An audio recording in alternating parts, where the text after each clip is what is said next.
আসসালামু আলাইকুম প্রিয় দর্শক, আপনারা জানেন যে বাংলাদেশের নতুন সরকার প্রধানমন্ত্রী তারেক রহমানের নেতৃত্বে এখন দেশ চলছে।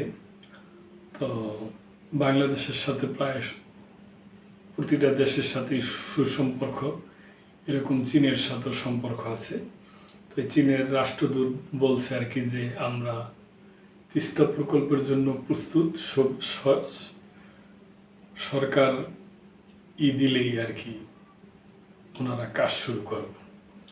তিস্তা প্রকল্পের জন্য প্রস্তুত চীন, সরকার চাইলেই কাজ শুরু, রাষ্ট্রদূত।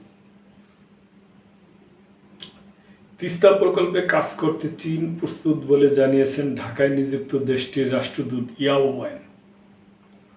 তিনি বলেছেন সরকার চাইলে চীন কাজ শুরু করতে পারে। রোববার সচিবালয়ে সাংবাদিকদের এক প্রশ্নের জবাবে এমন কথা বলেন তিনি।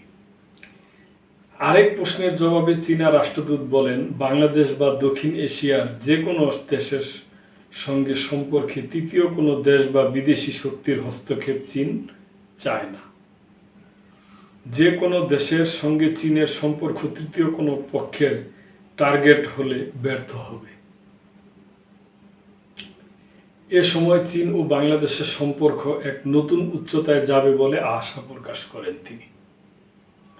তো প্রিয় দর্শক, আমরা আশা করি যে এই তিস্তার প্রকল্পটা নিয়ে বাংলাদেশের অনেক সমস্যা, তিস্তা পাড়ের যে লোকজন আছে ওদিকে চাষাবাদ ইটি অনেক ধরনেরই হয়।